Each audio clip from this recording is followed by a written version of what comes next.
Worth winning the match. Fuckery. There's only Ladies and one word for that, and that's fuckery. Hold this on, is the ladies and second. gentlemen. Hold on. Ladies and gentlemen, what we are about to experience, what we have not experienced a lot, is a breakdown and a rant by Desiree. Desiree usually is the one who make all of us see face reason with things, but today she is about to lose her shit. So sit, relax, and enjoy the ride, folks. Hey, Des. I have a question first. So Oh, that's how you know some shit. You no, know, the question is, and I mean, I don't know if we know the real answer, but what would you say? Do you think that the plan the whole time was for Shane and Daniel Bryan to sort of disavow this ending and come and strip Carmella of the briefcase and redo the match? Or do you think that that was a response to the reaction of the match ending? I think that was the original idea because I think they wanted that reaction. So it's a bad idea either way, and I'm going to explain why. If you planned for this controversial ending, I mean, well, first of all, we know that they did plan it, obviously. right. And that's one of the things that really pissed me off is because you have Daniel Bryan and Shane on Twitter talking about, oh my God, this is not what we envisioned. Motherfuckers, you wrote this, okay? So it's exactly what you envisioned, right?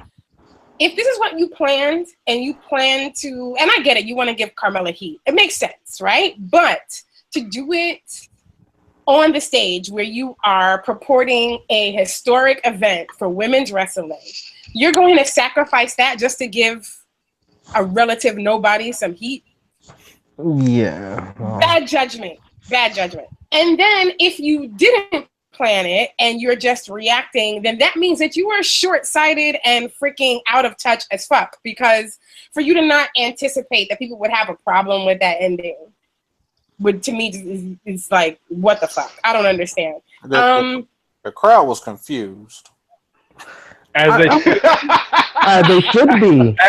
Well, here's the thing. I remember when it was happening, when James looked at the ladder and was going to climb up, fans were cheering for it, and looking back at it, I know it wasn't. They weren't cheering. Yeah, James is going to get the briefcase. You know, it was like, yeah, James is going to get up there and someone's going to knock him the fuck out. That's Right. exactly what we That's cheered what they were for. cheering for. It Right. wasn't James getting the briefcase. So We thought James was going to die right there. We didn't think he was going to actually go up there, unclip it, come down, and then just drop it in her lap. Right, and win. It's like this little fucker ruined 2 ladder matches. 2. Yeah. And it's just like, why? Right. Why are you giving him a platform? He's not even relevant to this discussion Like right now.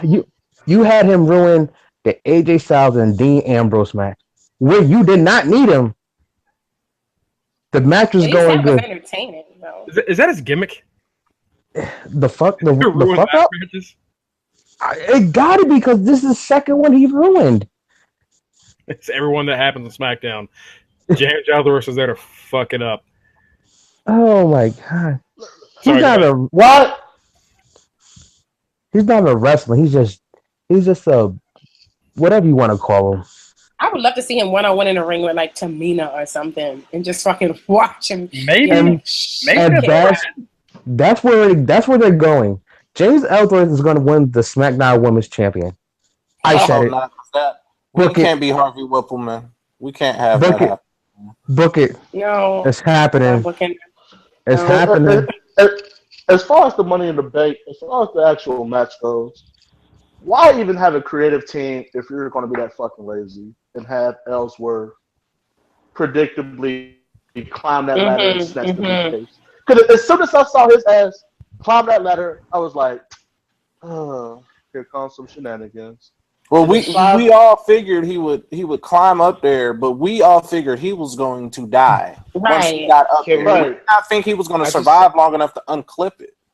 And Yeah. I think you make a good point there, Mike, because it's not even so much that it was a fuck-ass ending, but it was an ending you expected on a Raw pay-per-view, and I think we've come to expect more from SmackDown. That's Yeah. really Right. kind of what pissed me off, because I was like, okay, SmackDown is doing this shit? Then just nothing is real anymore. Like, Exactly. And I Can we mean, talk about one? people in the I'm sorry. crowd Can were we talk about? people in Yeah, the Mike, crowd I'm were sorry. kind of pissed off because they're like, okay, this is a SmackDown pay-per-view. Where the Mhm. hell? Like, okay, we know DB ain't there, but where the hell is Shane? Shane is the guy over Daniel Bryan. Why can't we hear his music hit and say, "Yo, restart this"? Right. Why did it have to be extended all the way to Tuesday to have it ruled? Shane could have came out and said, "Yo, run that back." You a dude. Because he's done that before. Because you get 2 days of fans complaining and getting upset about it, and the hate festering. So when they get to it Tuesday, it becomes this whole big thing. The whole point was to have 3 days where fans were just really pissed off, so that when they make this reannouncement, they can make it seem like a big deal that they're going to do it again next Tuesday. The but problem is it's really stupid, and it didn't pay off.